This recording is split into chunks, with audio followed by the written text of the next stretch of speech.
gelek caran gazanda jênebûna sîstemekê guncay dihêtekiran ji bo rêvebirin adam û dezgehên hikûmî li Herêma Kurdistanê. Rêveberiya hatnûçûnê jî wekû dezgehekê hikûmî şofêr gazanda wêyekê dikin bê hebûna serpêçiyekê birêkanameyan ew dihêne sizadan. Jê leyxuva rêveberiya ragihandina hatnûçûna parêzgeha Duhokê jî dibêjît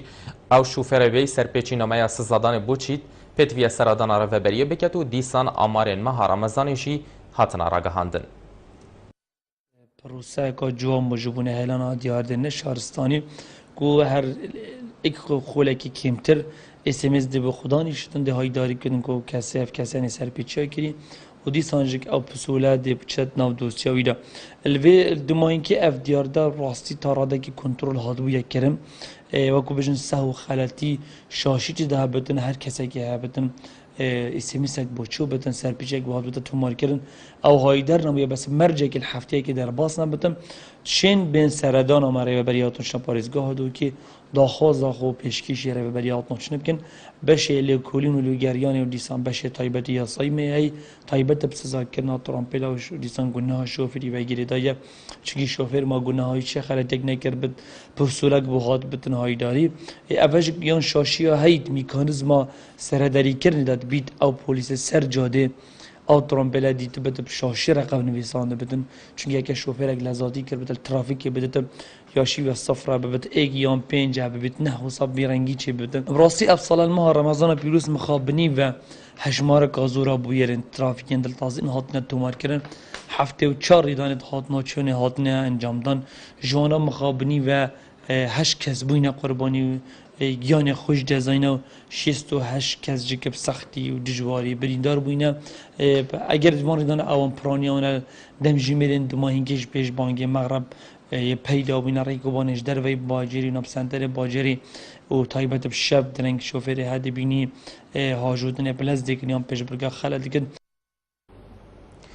ڕێدانین ئەvê heyveyên کوشتن و خۆکوشتنا وڵاتیان زێدە بووینەوە فەکولایرێکی civakî jî dibêjît egerê serekiyê tawan û pêşêlkariyan ji ber bêmûçeyê û qerzaya û qeyranên darayî jî kartêkirin kiriye ser derûnê welatiyan.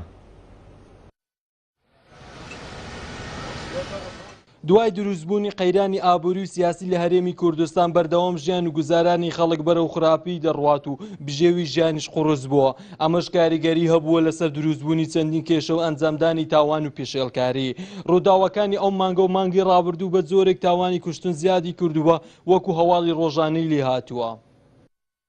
دیاردەی کوشتن لەو ماوەیەدا هەر بەرەو زیادبووندایە هۆکارە سەرەکەیشی ئەوەیە کە قەیرانی دارایی یا قەیرانی دارایی کاریگەرێکی سەرەکیە بووە چکە لەو ماوەی کە قەیرانی دارایی هەیە دیاردەی کوشتن بە ڕادەیەکی یەکجار زۆر زیادی کردووە هەموو سەبار لەسەر قەیران و پارەی هەرێمی کوردستانە ئێستا قەرد و قەرداری زۆر بووە بۆی ئەوی قەردارە هەیە پارەی نییە بیداتەوە پانەدەبا بۆ خۆ کوشتن پەنەدەوە بۆ شتانەش غەڵەتە بەڕاستی یعنی داواکاری حکوومەتی هەرێمی کوردستان حلێک چارەسەری بۆ شتەیە بدۆزێتەوە ئەوانەی کە خۆش دەکوژن یان هەیە دەیکوژێتن حکوومەتی هەرێمی کوردستان یان هیچ یاسایەک نییە کە بەرپرسیار بێتن کە ئەو شتەی ڕەت بکاتەوە یان ڕای بگرێتن کە کەسێک خۆ نەکوژێتن هۆکاری خۆکوشتن کاکە هەمووی موچەیە ئەو خەڵکە بێزار بوو لە وڵاتە بەخوا بێزار بووین یعنی 2012 و 13 و 14 خۆش بوو بەڕاستی ئەوانە لەمایان هەموو تێکداوە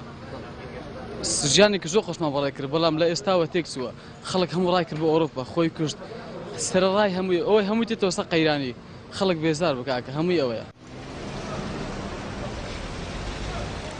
توێژەرێکی کۆمەڵایەتیش دەڵێت هۆکاری سەرەکی کوشتن و خۆکوشتنی و هەموو هاوڵاتیە لەبەر نەبوونی بێموچەی و قەرزاری و سەختی ژیان و کێشەی کۆمەڵایەتیە زۆری کوشتن و تند و تیژی تاوان دەگەڕێتەوە بۆ شەڕ چونکە شەڕ هۆکارێکە بۆ دروستکردنی ڕەوشتێکی تند و تیژی ڕوونی کوشتی و تۆلەسەندنەوەیە کە هۆکارێکی دووەم تێکەڵاوبوونی ئاوارەکان لەگەڵ خەڵکی نیشتەجێ دەبێتە هۆی لێکدابڕانی لێکتەرزانی بەهایەکان ئەوەش هۆکارێکە بۆ هۆکار هەرکەس و کەلتوری خۆی پێ باشە ئەوەش دەبێتە هۆکاری تند و تیژی هۆکارێکی دیکەش بێکارێکە لە چ دەبێت کۆمەلگەی مە زیاتر قەیرانی ئابووری و نەسەقامگیری سیاسی و ئابووری تێدا ئەوانە هەموو تاوان و تند و تیژی و کوشتنی لێ دەین تا کایەوە بۆیە چونکە کۆمەلگەیمە زیاتر بێکاریەکەش دەبێتە هۆی بەکاربردن زیاتر لە بەرهەمهێنان بۆیە ئەوەش کاردانەوەی لەسەر ڕەوشتێکی خراپی تند و تیژی و دزی و لەشفرۆشی و مادە هۆشبارەکانیش دەکات. وەکو هاوڵاتیانی قەزای بەردەڕەش دەڵێن داواکاری هەرسیز و حکوومەتی هەرێم چارەسەری جدی بۆ موچەی هاوڵاتیان بدۆزێتەوە و ڕێکاری پێویست بگرنە بەر سەبارە بە دیاردەی چەکداری و ڕێگریکردنی لە تاوانباران و بە سزاگەیاندنی لە ڕێگەی یاسا و دادگاوە دوور لە هەر ڕێکەوتنێکی تر و بڕیارێکی تری لە دەرەوەی دادگا. لە بادینان ساتەوە محەممەد جەلیل قەزای بەردەڕەش.